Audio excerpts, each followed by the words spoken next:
Olá! Você já parou para se perguntar quem realmente precisa emagrecer? Se você realmente precisa emagrecer, você saiu lá do consultório médico com uma recomendação de perder 10 quilos, perder 15 quilos, ou alguém te disse que se você perdesse alguns quilinhos você ia se sentir melhor, ou você acha e acredita que se emagrecesse sua saúde ia melhorar, ou você se sentiria melhor com a sua imagem, enfim, quem realmente precisa emagrecer? Fica nesse vídeo que até o final eu vou diferenciar aqui um emagrecimento consciente, respeitoso e que realmente gera saúde e bem-estar de um emagrecimento que não é bem assim. É um emagrecimento que vai gerar mais prejuízos do que benefícios. Porque sim, emagrecimento não é tudo igual. E também vou partilhar com vocês alguns mitos e algumas verdades sobre prevenção integrada, que a gente chama, que é a prevenção de transtornos alimentares e obesidade ao mesmo tempo. Porque sim, a gente precisa prevenir e tratar essas duas condições com a mesma intensidade. A gente não pode querer tratar a obesidade e gerar transtorno alimentar e nem tratar a transtorno alimentar e gerar obesidade, enfim, tá? Então, fica aqui comigo depois da vinheta que a gente já vai começar para o passo 1.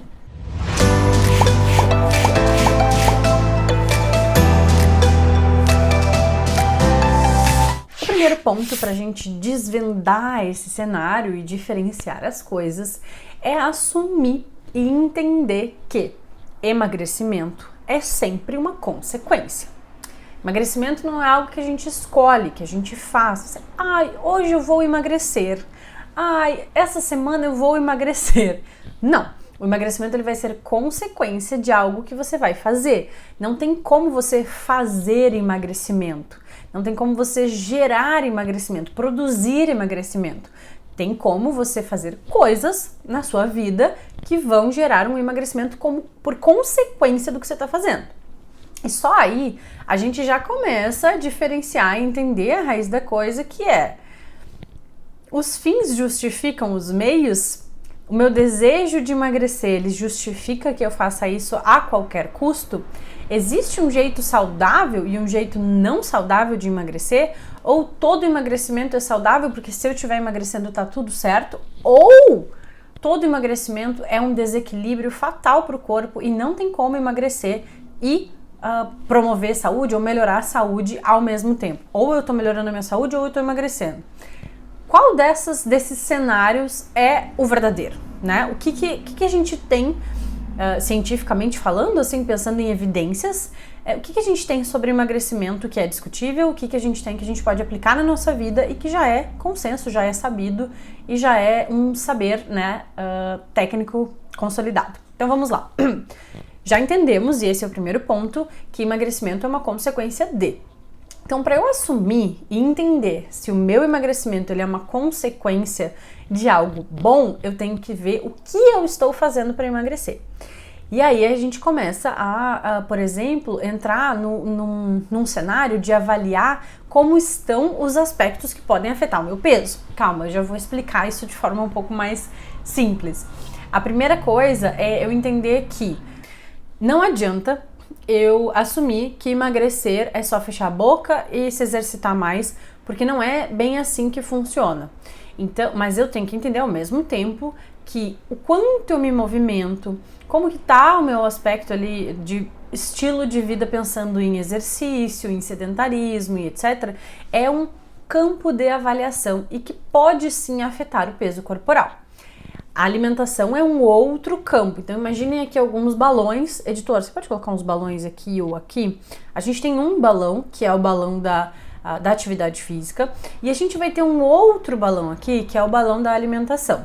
A gente tem zilhares de outros balões, alguns que a gente pode mexer e outros que a gente não pode mexer, como por exemplo, genética. A gente não pode mexer em genética, e a genética ela não determina o seu peso corporal ou a quantidade de gordura corporal que você tem, ou quanto de peso você vai ganhar ou perder, não determina isso, mas a genética ela é como se ela fosse um rascunho de como você vai responder às coisas. Então, alguns indivíduos têm uma genética que faz com que eles tenham um reconhecimento de saciedade um pouco mais prejudicado. Outros indivíduos vão passar o dia inteiro satisfeitos, saciados e não toleram grandes volumes ou não toleram médios volumes alimentares. Então a gente tem diferentes aspectos do estilo de vida que podem ter alguma questão genética associada, tá? Esse é um ponto que a gente não pode mexer, então, editor, não coloca a genética aqui nos balões, porque a gente tá falando aqui de medidas modificáveis de estilo de vida, tá?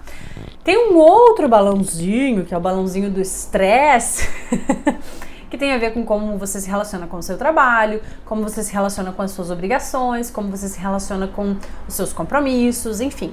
E aí aqui, esse balãozinho é um balãozinho do estresse que tem a ver com saúde mental, tá? Então a gente vai colocar tudo isso dentro de uma mesma cápsula. Coloca aqui, editor, saúde mental.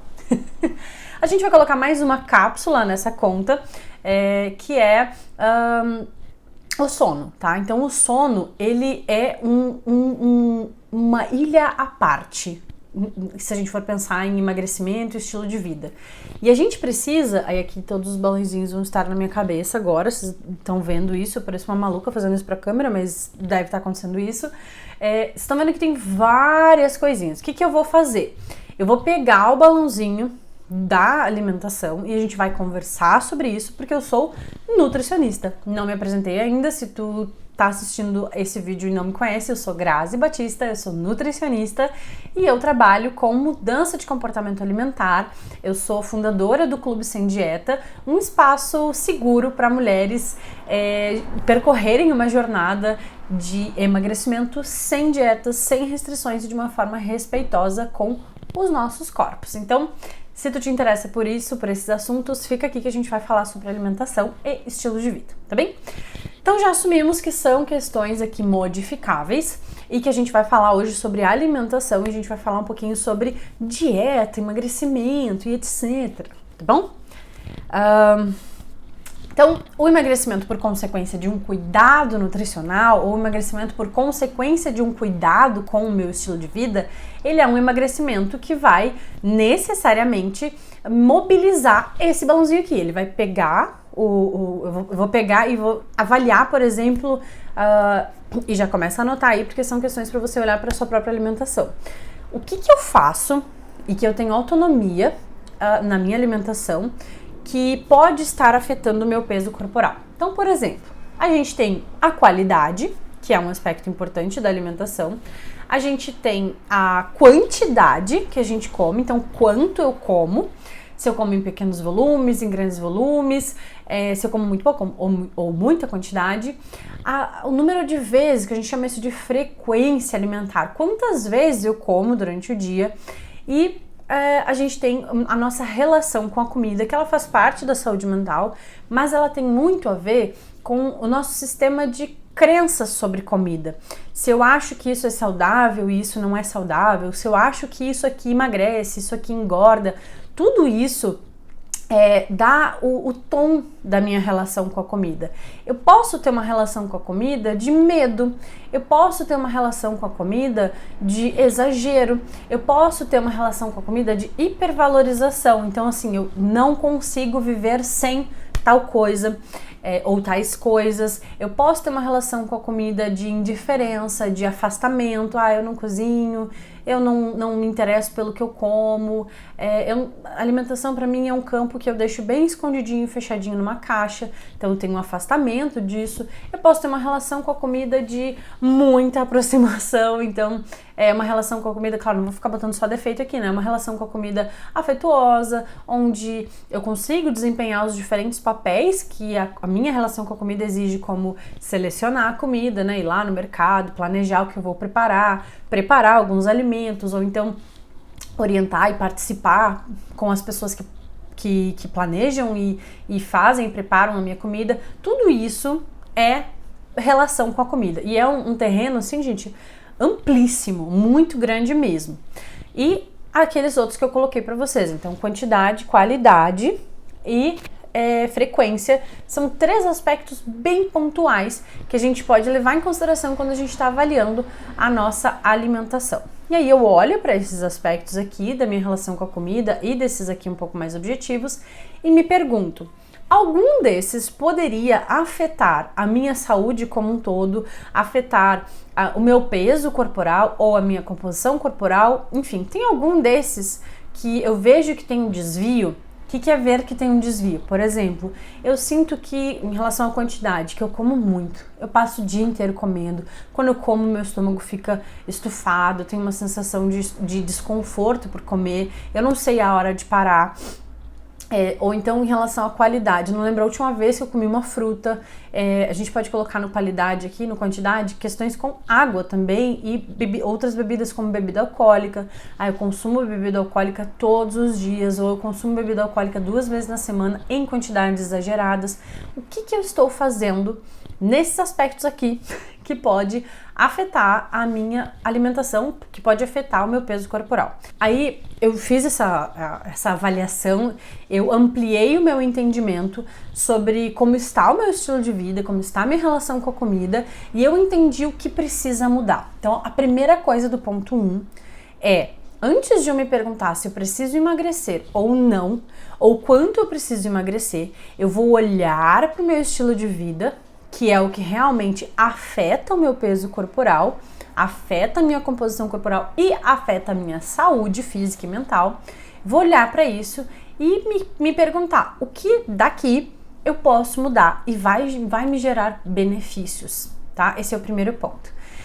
E aí, o segundo ponto, que é essas coisas que eu quero mudar, se eu fizer uma mudança radical, então vamos supor que eu tô comendo 2 vezes ao dia e eu defino que a partir de amanhã eu vou começar a comer 6 vezes ao dia. E eu vou começar a comer 6 vezes ao dia. Antes eu não comia salada nenhuma vez por semana e eu vou começar a comer salada todos os dias. Eu também não comia fruta, mas eu vou passar a comer fruta no café da manhã e no lanche da tarde e no lanche da manhã, porque agora eu tô comendo várias vezes ao dia e sempre vai ter fruta e sempre vai ter salada. Eu também vou passar de 500 ml por dia de água para 2,5 litros de água por dia. Eu vou fazer tudo isso e eu vou fazer tudo isso ao mesmo tempo. Vocês acham que vai dar bom? Vocês acham que vai ser uma mudança que tem um estilo de ser com começo, meio e fim? Ou é uma mudança que tem uma cara de ser algo que eu vou iniciar, eu vou aprender e eu vou internalizar, eu vou levar isso para minha vida, eu vou assumir isso como o meu novo jeito de comer, o meu novo jeito de me relacionar com a comida? O que vocês acham? Coloquem aqui nos comentários o que vocês acham que se parece mais. Então, ponto 2 para a gente falar de uma mudança de estilo de vida e de um emagrecimento, que vai ser um emagrecimento respeitoso e saudável propriamente dito, é que as mudanças elas precisam ser graduais. E não precisam ser graduais porque a Grazi acha que as coisas têm que acontecer no tempo da Grazi. Até porque gradual não é uma característica temporal. Eu posso fazer uma mudança gradual, por exemplo, todos os dias eu vou evoluir num nível, num ponto. Eu posso fazer uma mudança gradual que a cada mês eu vou evoluir num ponto. Então, gradual não é rápido e não é devagar. Gradual só é respeitando as diferentes graduações, os diferentes níveis da mudança. Eu preciso passar por fases de aprendizado para que essa mudança de estilo de vida que eu estou pleiteando, né, que eu estou experimentando, ela seja duradoura, que é o que a gente chama de sustentável. Então, o segundo ponto para a gente pensar em tudo isso é de eu conseguir garantir uma condição mais favorável para que essa mudança de estilo de vida seja duradoura, sustentável, para que ela se mantenha ao longo do tempo. Por quê? Porque o emagrecimento que não é saudável, o emagrecimento que vai mais te afastar da saúde do que aproximar, ele tem começo, meio e fim, ele é radical e, de modo geral, depois que ele se concluir, e ele pode se concluir porque você não vai sustentar o tamanho dessa mudança, e não porque você é incompetente, já vou chegar lá. E aí, se ele não se sustenta, todo emagrecimento precisa poder ser mantido. Se eu começo de um jeito que eu não posso continuar, eu estou fadado a recuperar o peso. Pensem comigo da seguinte forma: se eu fico apertando aqui a minha pele, tá? E eu fico apertando, ela fica para baixo, assim, fica um buraquinho. Minha pele é um péssimo exemplo. Vamos pensar num travesseiro. Se eu boto a minha cabeça no travesseiro, ele afunda, certo? Quando eu tiro minha cabeça do travesseiro, esse travesseiro volta pro lugar dele. Alimentação, estilo de vida e questões relacionadas a peso são como o travesseiro. Para que você possa manter o travesseiro naquele formato, ou para que você possa manter o seu corpo com aquelas condições, você vai ter que manter a cabeça no travesseiro, vai ter que manter as mesmas mudanças que você estabeleceu. Então, se o jeito que eu vou chegar lá nesse emagrecimento é comendo mais salada, incluindo frutas na minha alimentação, bebendo mais água, melhorando a frequência das minhas refeições, ou diminuindo ou aumentando a frequência. E se eu tô fazendo tudo isso e melhorando a minha relação com a comida, mas eu tô fazendo isso de uma forma que eu não vou conseguir fazer para sempre, porque, por exemplo, eu amo pão e eu escolhi não comer pão mais. Eu nunca mais vou comer pão. A partir do momento em que eu voltar a comer pão, isso já muda essa minha estrutura. E se muda a minha estrutura, provavelmente muda também a minha consequência. Porque lembram lá do ponto 1, emagrecimento é sempre uma consequência. E a gente precisa garantir essa consequência consistentemente. A gente precisa que a consequência do emagrecimento seja mantida diariamente ou frequentemente para que eu possa manter esses ganhos, para que eu possa manter essas consequências. Então, uma mudança radical ou uma mudança que não respeita o seu estilo de vida e essa característica de melhoria gradual é uma mudança que, infelizmente, você não vai conseguir sustentar. E, de novo, grava isso. Não é porque você é incompetente, a gente vai falar sobre no ponto 3, que você não vai conseguir sustentar e que vai te prejudicar ainda mais a sua saúde. Vai prejudicar muito mais porque, lembram que eu falei lá no início que o efeito sanfona, ele é muito pior para a sua saúde e para a sua composição corporal do que manter-se com um peso levemente acima do seu peso saudável, tá? Esse termo peso saudável aqui, eu já tratei dele nas minhas redes sociais um tempo e rendeu bastante, porque vocês tinham bastante dúvidas. Inclusive, se você tiver dúvidas sobre esse tema, me ajuda a construir mais conteúdos para você e comenta aqui embaixo, façam as suas perguntas que eu vou produzindo mais conteúdo para vocês. Então, isso é peso saudável é um conceito que envolve justamente você ter uma boa relação com a comida, você conseguir manter esses aspectos aqui de quantidade, de qualidade, de frequência, manter eles de forma consistente ao longo do tempo. Então, se a sua alimentação toda semana muda radicalmente, então numa semana você come 2 vezes no dia, na outra semana você come 6 vezes ao dia, e numa semana você comete uma série de exageros, está sempre desconfortável, incomodada com os excessos, e na outra semana você está fazendo jejum, está fazendo restrição, isso significa que o peso que você está naquele momento não é um peso saudável. O peso saudável ele vai ser mantido na ausência de sintomas importantes, na ausência dessas perturbações do comer.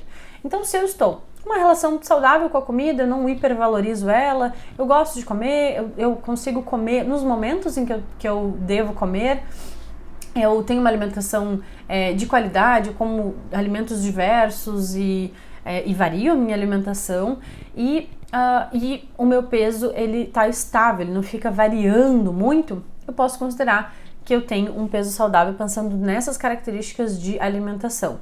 É claro que, gente, para falar de peso saudável, eu preciso colocar na conta todos aqueles outros balãozinhos, né? Então, se, por exemplo, eu tô fazendo tudo isso com a minha alimentação, mas eu sigo sedentária, por exemplo, provavelmente esse peso não é um peso saudável, porque estando sedentária, eu não estou garantindo esse outro comportamento ou esse outro aspecto do meu estilo de vida que afeta o meu peso corporal. Então, peso saudável é um assunto complexo, mas eu posso olhar para esses parâmetros, para essas coisas que afetam o meu peso corporal e assumir se eu estou mais perto ou não de um peso saudável. Resumindo esse ponto 2, se essas mudanças que eu vou fazer de estilo de vida, elas vão me promover mais bem-estar e não mais estresse, porque mudanças radicais na minha alimentação, proibições, cortar isso, cortar aquilo, cortar aquele outro, promovem mais estresse do que bem-estar. Então você fica mais estressado com a sua alimentação. Outro dia eu tava saindo assim da escola da minha filha, tinha deixado ela na escola e ouvi uma conversa de, acho que eram um pai e uma mãe, enfim, não sei, onde ela dizia assim, poxa, agora tá muito difícil lá em casa, porque eu tô de dieta e os meus filhos e o meu marido, eles não são obrigados a estar de dieta também. Então eu fico vendo eles comerem, então a janta é muito difícil pra mim e tudo mais. Eu ouvindo aquilo, só conseguia pensar em como que aquela mudança para aquela mulher estava descolada do estilo de vida dela. Então, se ela precisa ter uma alimentação que é completamente diferente da família dela, que são crianças provavelmente, e um outro adulto, quando ela se referiu, por exemplo, ao marido, é porque provavelmente essa é uma alimentação que não vai se sustentar. Imagina essa pessoa para sempre tendo que comer diferente da sua família. Imagina essa pessoa não podendo partilhar a mesa e partilhar um prato com os seus filhos, quanto que isso pode ser prejudicial. Não só para ela, mas também para as crianças que estão vendo que a mãe, buscando saúde, come diferente deles. O que isso significa? Que o jeito como eles comem não é saudável. Então, de repente ela cortou massa, cortou carboidratos, e aí as crianças comem macarrão eventualmente e ela não come. Então as crianças já vão entendendo que massa é uma coisa que engorda, né? A gente precisa assumir que uma mudança, quando a gente está inserido em um contexto familiar, ela precisa ser uma mudança que caiba a todos. E isso não significa que você vai colocar a sua família inteira em dieta, especialmente porque você também não vai entrar em dieta. Mas significa, por exemplo, que você pode identificar que você não está comendo muita salada porque vocês não têm costume de preparar frutas, verduras e legumes para o jantar ou para o almoço, e você pode começar a preparar mais disso em casa. Você pode começar a fazer uma salada bonita ou experimentar alguma verdura diferente. Não precisa ser aquela coisa, lembra? Não façam mudanças radicais.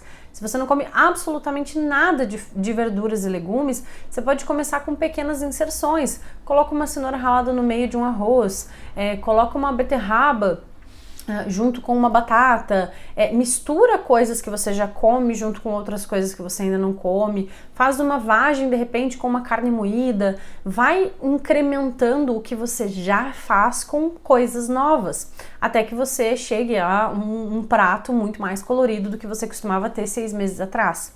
E tudo isso que eu tô falando aqui pode ser benéfico para todas as pessoas da sua família.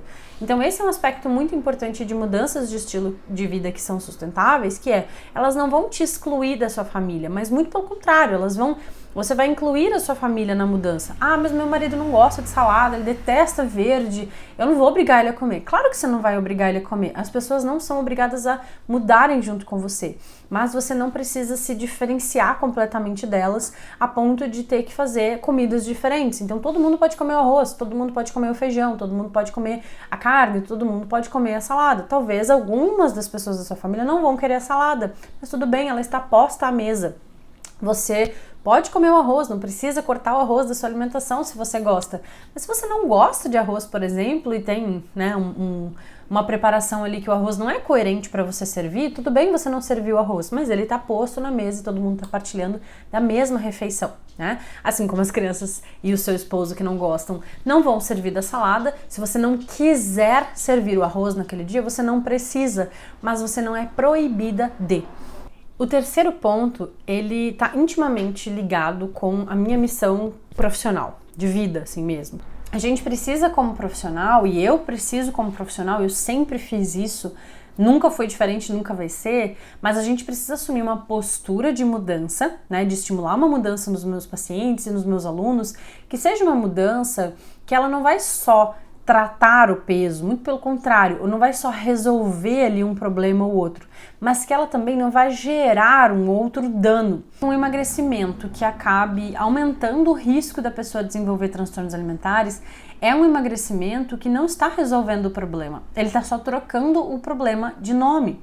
E esse é um desafio na prática clínica que é mais fácil da gente conseguir contornar quando a gente toma cuidado com isso. Realmente, assim, eu sou uma profissional experiente, eu já tenho quase 10 anos de carreira, 10 anos de consultório mesmo, Então, para mim parece algo mais fácil, mas quando a gente pensa coletivamente, inclusive a Academy for Eating Disorders descreve esse desafio de coletivamente conseguir fazer esse trabalho conjunto. Eles colocam aqui, e eu vou ler um trechinho para vocês, que uma das formas mais desafiadoras de prevenção é trabalhar de forma abrangente, mensagens que atinjam toda a população, com foco na prevenção primária universal. O que é essa prevenção primária universal? É de eu conseguir, ao mesmo tempo, fazer e promover mudanças de estilo de vida e estimular cuidado nutricional, estimular cuidado em saúde, sem gerar transtornos alimentares, sem estimular transtornos alimentares.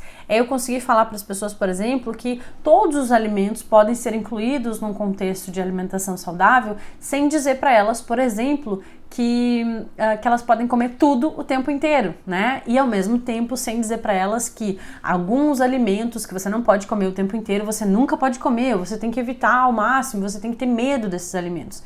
Então, a gente precisa promover, né, discussões sobre a ditadura da beleza que afeta diretamente isso daqui quando a gente fala, por exemplo, de emagrecimento por estética, né? O que é aquele emagrecimento por estética? É um emagrecimento que eu não tenho mais espaço para mudança de estilo de vida. Ou que o espaço que eu vou ocupar é um espaço prejudicial. E a gente vê muito isso, por exemplo, em atores e atrizes que se preparam para papéis específicos. Pensem num ator, uma atriz que você conhece a história para algum papel, que precisou perder muito peso para assumir um corpo, né? Um corpo muito emagrecido para algum papel. Com certeza essa pessoa, esse indivíduo, precisou ocupar um espaço de gerar danos para o corpo dela. Gerar danos fazendo uso de fármacos, fazendo uso de... eu já vi, inclusive, entrevistas de alguns atores que faziam horas de sauna e de desidratação para cenas específicas onde precisavam ficar com o corpo muito trincado. E aí a gente olha aquele corpo nas telinhas e pensa assim, se eu tiver uma alimentação saudável e praticar atividade física todos os dias, eu vou chegar naquele corpo. Mas não, aquele foi um corpo construído, um corpo produzido para aquela cena. Não é um corpo real, um corpo de verdade. E quando a gente está falando de emagrecimento, e a gente está falando de um emagrecimento que promove saúde, de um emagrecimento que previne transtornos alimentares, é também eu conseguir ter uma visão crítica sobre o resultado desse emagrecimento. Para onde esse emagrecimento vai me levar? Qual jornada eu preciso percorrer para esse emagrecimento? O que eu preciso fazer? Que espaço da minha vida esse emagrecimento vai ocupar? Porque mesmo que eu tenha muitas mudanças de estilo de vida para fazer, se o meu processo de emagrecimento ele ocupar parte central do meu dia, a ponto de eu passar todas as minhas refeições preocupada com o que eu tenho que fazer, eu tô gerando muito estresse e eu posso desenvolver um transtorno alimentar. Eu posso desenvolver, a gente tem até alguns transtornos alimentares que eles são, como eu posso dizer assim, eles não são oficiais, né, no manual, né, de transtornos mentais, mas que eu posso exemplificar aqui para vocês, que é a ortorexia, que é um cuidado excessivo com a alimentação. Então o indivíduo ele não consegue comer outras coisas senão aquilo que foi programado, aquilo que ele entende como seguro e saudável. Como se aquilo que não é saudável não fosse seguro para ele comer. E isso não é saúde. Isso não é saúde mental e também não é saúde física. A gente fica adrenalizado, estressado com a alimentação. Esse não é o caminho, essa não é a direção de um emagrecimento saudável. Eu não estou, por mais que, né, vamos pensar num indivíduo com um excesso de peso importante e que precisa fazer um tratamento porque já está com uma resistência à insulina e precisa perder peso por esse motivo. Se esse indivíduo fizer isso, flertando com uma ortorexia, flertando com outros comportamentos também, como comportamentos compensatórios, eu vou estar migrando de uma questão associada ao peso, pode ser uma obesidade, um sobrepeso, enfim, eu vou migrar dali para uma bulimia nervosa, eu vou migrar dali para uma anorexia nervosa, eu vou migrar dali para uma ortorexia. Esse ponto 3 que eu tô trazendo para vocês, que inclusive, assim, é um desafio que não é só meu, que eu partilho ele com a academia, né, de transtornos alimentares, que é um órgão internacional, ele é um desafio da gente conseguir transpor essa barreira, sabe?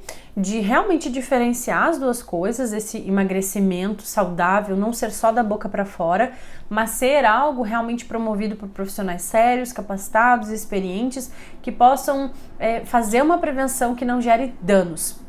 E eu peço para vocês assim que tomem muito cuidado quando forem entrar em grupos de emagrecimento, em grupos de desafio, que muitas vezes podem promover uma mudança radical de 30, 15 dias, que vai te colocar exatamente nesse cenário, né, de iniciar uma mudança de estilo de vida brusca, sem a característica do gradual, e que você não vai conseguir sustentar, não vai conseguir manter.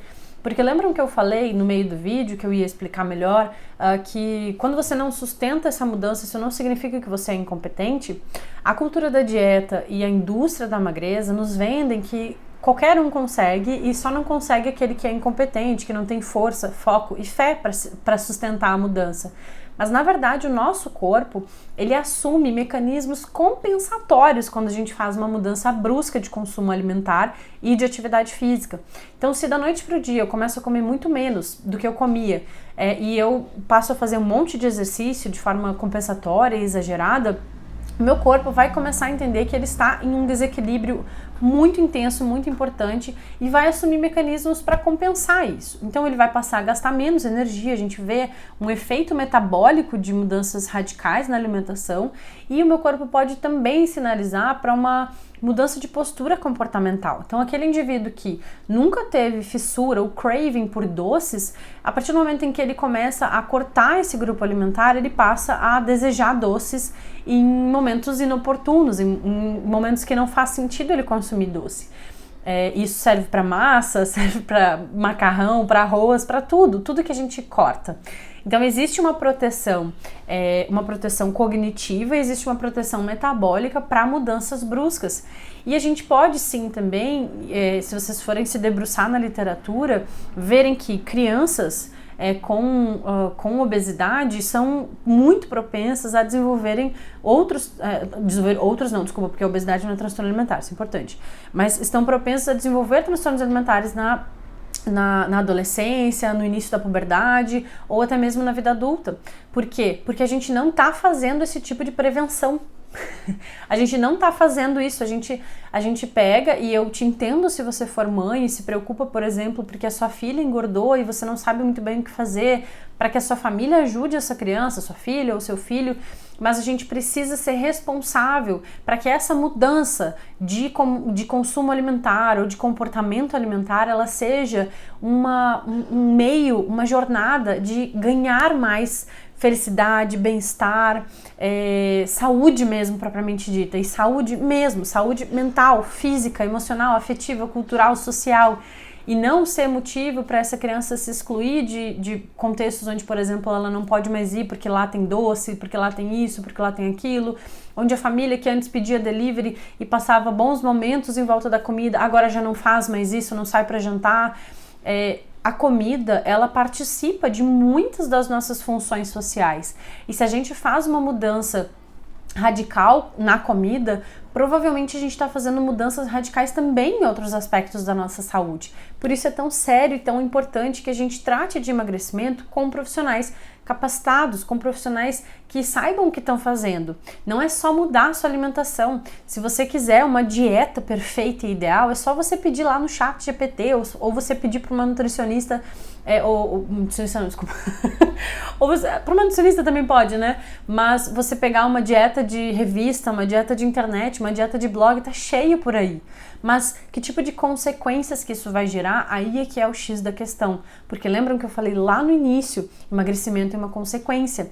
É uma consequência do quê? O que você vai fazer para gerar essa consequência? Esse é o ponto mais importante. Se o que você vai fazer vai gerar como consequência um emagrecimento e um transtorno alimentar, eu posso te garantir, não vai valer a pena. E não vai valer a pena porque o seu corpo vai responder de forma negativa a isso, acionando mecanismos compensatórios que podem te fazer, inclusive, pôr tudo a perder. Podem te fazer, inclusive, engordar de novo todo aquele peso que você perdeu. E aí, de que vale todo o esforço de fazer uma mudança radical se a consequência vai ser mais problemas de comportamento alimentar do que você tinha antes e um peso possivelmente maior do que aquele que você fez, do que você tinha antes de fazer a primeira dieta. Eu, diante disso, assim, eu até já produzi alguns conteúdos aqui para as redes sociais, tentando estabelecer e resolver, né, de forma bastante ousada, porque eu tô tentando resolver um problema de comunicação global. Como que a gente faz essas duas coisas ao mesmo tempo, né? Como que a gente promove emagrecimento ao mesmo tempo que a gente promove prevenção de transtornos alimentares? A gente está entrando agora no mês de junho, que é um mês importante da conscientização de transtornos alimentares. Dia 2 de junho é o Dia Mundial da Conscientização sobre transtornos alimentares. E a gente precisa começar a falar dessa prevenção integrada. A gente precisa começar a falar de uma mudança de estilo de vida que pode sim gerar emagrecimento por consequência, mas que não gere um transtorno alimentar por consequência. E eu tô aqui, esse é o meu papel como profissional, para defender esse lugar, para defender essa postura que a gente precisa assumir para falar de emagrecimento sem gerar danos, né? Um emagrecimento que não gere danos é um emagrecimento que vai ser respeitoso. Eu posso, por exemplo, querer mudar o comportamento da minha filha de forma não respeitosa. Ela vai me obedecer se eu começar a castigá-la, se eu começar, né, enfim, a puni-la.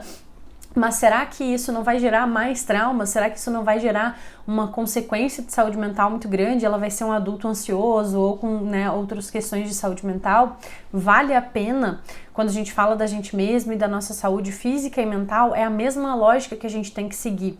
Como que eu vou promover uma mudança em mim ou na minha família que não vai gerar um dano pior ainda do que aquele que eu tô tentando tratar? Então, gente, resumindo aqui os pontos todos que eu falei, né, nesse vídeo, nós falamos sobre a importância de transformar e de gerar um emagrecimento por consequência de atitudes proativas, sim, mas atitudes também respeitosas com seu corpo, com o seu estilo de vida, que intrinsecamente vão ser graduais, e gradual não significa lento, e mudanças que sejam suficientemente sustentáveis e que eu possa começar como eu vou continuar e não começar como eu vou ter que parar porque o meu corpo vai assumir mecanismos compensatórios e eu não vou dar conta da restrição social e da restrição por si só que eu estou estabelecendo para mim. Isso é muito importante e depois também a gente, né, para garantir essa manutenção, a gente precisa começar a questionar um pouco mais a nossa cultura da dieta, que estabelece algumas regras e crenças e mitos sobre a alimentação e que nos diz aquilo que a gente deve tirar, aquilo que a gente deve colocar, sem muito critério, sem muita pessoalidade, sem eu levar em consideração a minha vida, sem eu levar em consideração as minhas preferências, sem eu levar em consideração o meu contexto de vida. Então é isso, eu convido vocês e você que está assistindo esse vídeo aqui, aqui na descrição você vai encontrar um link onde você pode se inscrever para a lista de espera para a próxima turma do Clube Sem Dieta. Eu não sei se já está aberto quando você está assistindo esse vídeo, pode ser que esteja aberto, pode ser que você precise se inscrever na lista de espera, mas o Clube Sem Dieta é um espaço que eu criei com o intuito de poder promover esse ambiente, um ambiente onde as pessoas vão falar e vão se apoiar para fazerem e promoverem uma mudança de estilo de vida que seja realmente sustentável, que vá realmente promover bem-estar e não ser mais um jeito da gente tratar peso de forma ineficiente e gerar transtornos alimentares e complicações em saúde mental. Então, esse é o meu trabalho, sejam muito bem-vindos e eu espero te ver lá no Clube Sem Dieta ou por aqui nas redes sociais com as tuas dúvidas, questionamentos, críticas também, se você tiver algo nesse vídeo que você acha que não fez sentido ou que você gostaria que eu revisse, comenta aqui embaixo, estamos abertos ao diálogo e vamos conversando sobre esses temas e que são tão importantes e presentes como o desejo de emagrecer, necessidade de emagrecer e mudanças de estilo de vida sem gerar danos e sem gerar transtornos alimentares. Tá bom? Um beijo e até a próxima!